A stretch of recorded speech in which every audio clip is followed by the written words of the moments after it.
Welcome back, guys. So now we're working backwards. So this time you are going to have the graph, and you need to be able to write the equation from the graph. So we have to piece together and figure out our A, our B, our midline, all that good stuff. So let's start off with the range, because the range is going to help us figure out values. So for this one, our range goes from -3 to +1. And so these equations are all going to follow a similar pattern when you're trying to write the equation of it. It's going to be A sine or cosine bx plus c. You're not going to have to deal with phase shifts for right now, but you will have to deal with vertical shifts. So we got to figure out A, B, and C. I always like to start with C first, because C, again, is the average of your max and your min. So max plus the min, divide by 2, we get a -1. So that means we have a midline right here at -1. So our amplitude, I'm going to take the max, subtract whatever I got from there, so minus a -1, which means I have an amplitude here of 2. And then our B value, so again, here's my 0. I'll use a highlighter. 0. Here's my 2 pi. So how many complete curves did I get from 0 to 2 pi? So I'm going to follow my graph. It starts here. It's going down, so I can see I have a reflection since it's going down first. No. So we went 1, 2. So my B value is going to be a 2, because I had 2 complete ones here. Again, because it went down first, that tells me it's reflected over the x-axis. And it's going to be a sine curve because it starts at our quote-unquote 0 value, which is our midline. So this is going to be -2 sine of 2x minus 1.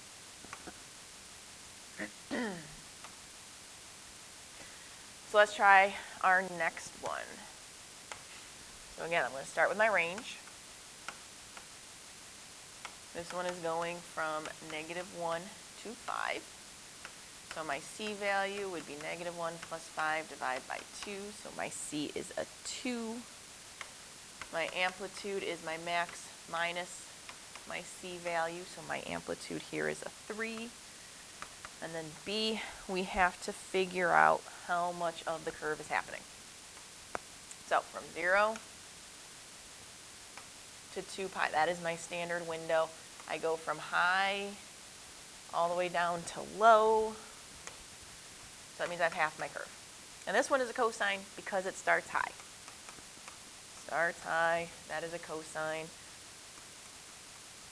Our midline right there is at 2. Doesn't start at the midline, it starts high.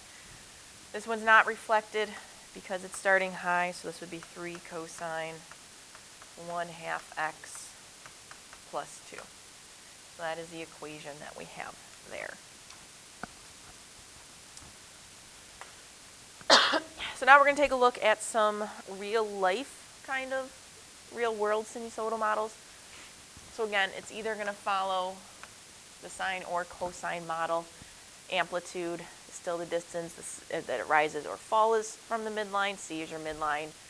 B is your frequency. Sometimes to get your frequency, we need to use your period. All that stuff. Sometimes you can see the frequency from the graph. So let's take a look at our first example here. We have the population of certain species of fish in a river as shown in the graph below over a 12-month interval can be modeled using the equation y equals a cosine bx plus c. So they tell you right there which one to use. We're using cosine. Very helpful. Determine the values of a, b, and that should be c. And explain, justify how you arrived at these. So that means show us the work. Don't just write the new equation. You got to show us some work to figure out how we got there. So just like we were doing on the front, My C is my max plus my min divided by 2. So that means our midline is right here at 4,000. Amplitude, I always like to do max minus my C value.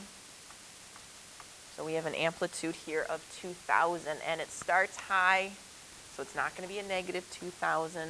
It's a cosine. It should start high. The other thing we need to figure out is our B value. To figure out our B value, a lot of times for these, we have to use our period. So if we take a look here, one cosine curve, remember that's a period. How long it takes for you to finish one cosine curve, our period here is 6. So I'm going to use that to help me calculate what my B value is going to be, because we're not on the standard 0 to 2 pi, so you can't just tell me now that it's, didn't mean to do that, but you can't just tell me that it's 2, because again, we're not on the standard 0 to 2 pi. It's going to be something slightly different. So I'm going to multiply by B here, divide by 6, and I end up getting pi over 3 is my B value. So now I can write my equation.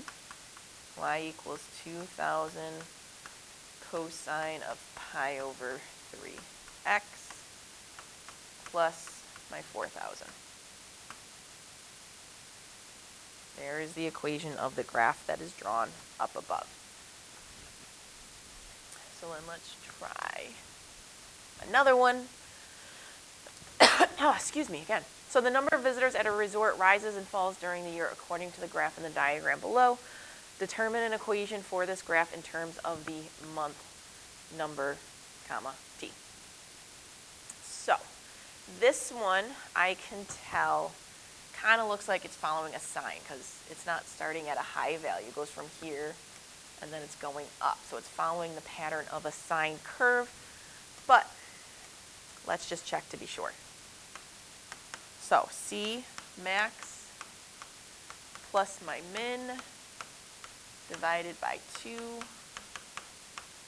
My C value is 7,000. So just like I was thinking, it is going to be sine, because we got the 0 high, 0 low, 0. It's following that sine curve pattern. Amplitude max minus my midline of C. We have an amplitude value of 3,000 here, and it's not going to be negative because it goes 0 up to high, which is our standard way. So now I need to figure out my B value. And again, we're not going 0 to 2 pi, so you can't just tell me it's a 1.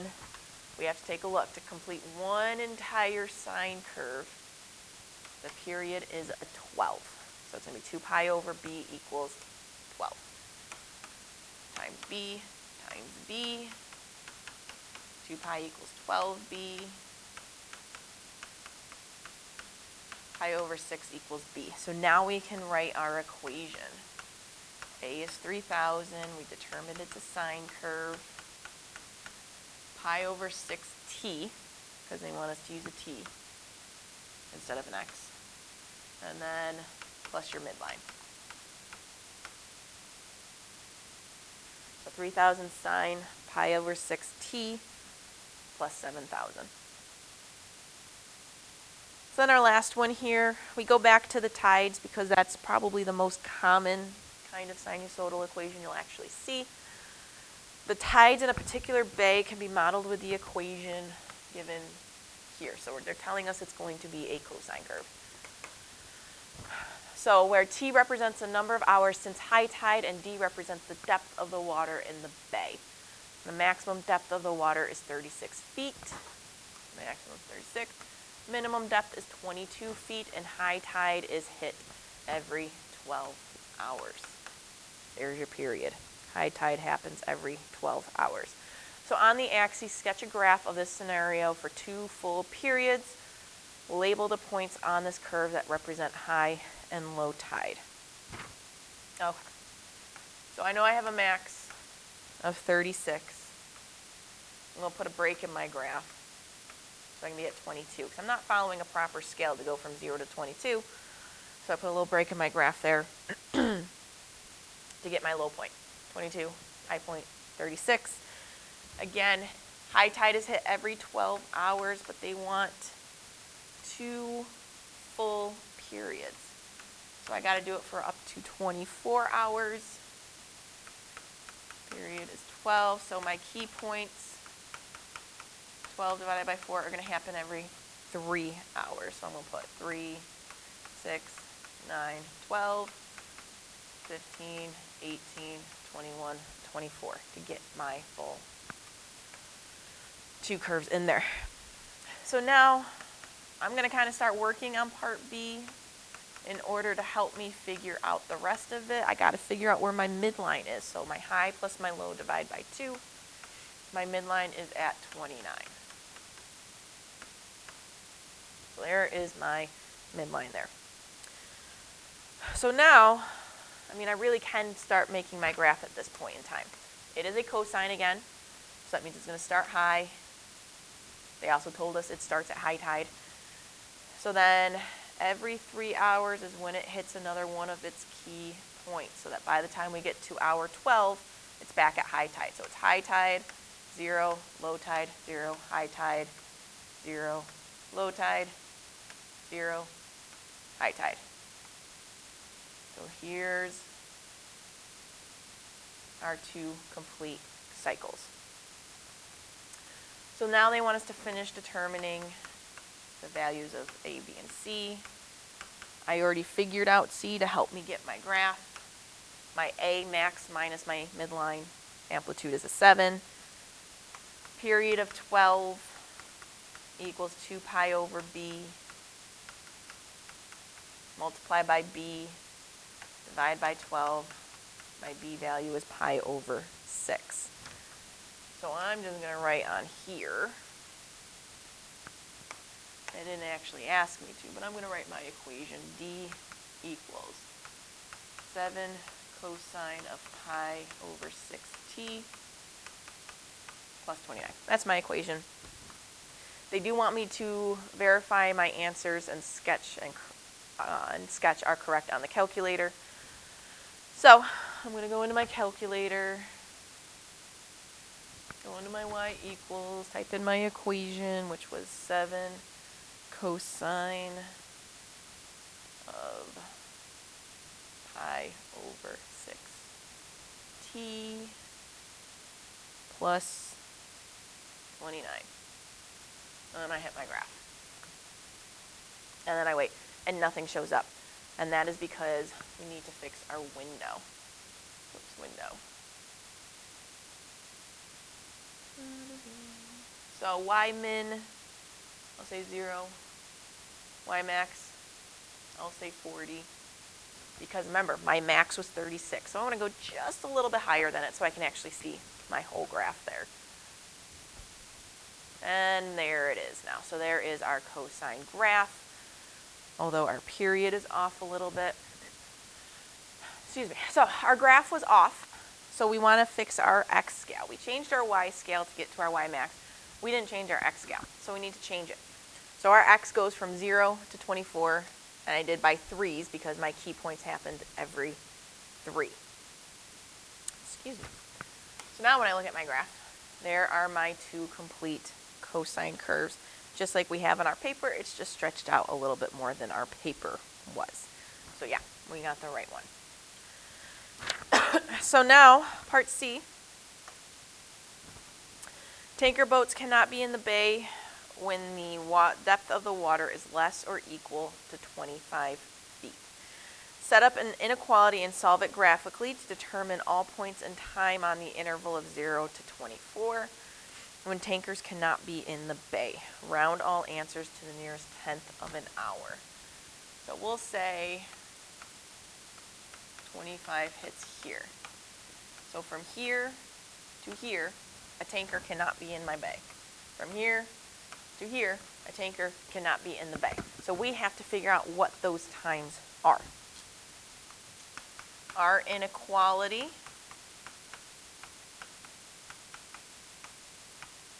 We are looking for when it's less than or equal to 25, but we would use our calculator for this because we haven't learned how to do this algebraically, so we're going to use our calculator. So my y equals, I'm going to have it graph that line of 25 like I drew on my paper. I'm going to have my calculator draw it also. Oh, other thing. If your graph wasn't working, you got to make sure you're in radian mode because our b value was pi over 6. That's radians. So we got to be in radians mode for that. So if your graph wasn't working, that could be why. Excuse me. So now I have my cosine curve. I have my y equals 25 because I'm trying to figure out when those tankers cannot be in the bay. So I'm going to go to second, trace, intersect. I'm going to find where my graphs intersect. Now, if you recall, I had told you before, if you have more than one intersection, you want to get your little blinky spider guy there close to the intersection that you are looking for. So I'm going to start over here on the left, hit enter. He jumps to my other line, I hit enter, and then I hit enter again. So my first intersection would be at 4.2. 4.2 is less than or equal to t is less than or equal to. And let's figure out where 5. Let's figure out when the tanker can join back in. Enter, enter, enter. 7.8. So at 4.2 hours to 7.8 hours, no tankers can be in the bay because it is below 25 feet water depth. Pause the video, take a minute, try to find the other time. All right, so that's the other one you should have gotten. 16.2 to 19.8 was the other time when those tankers could not be in the bay.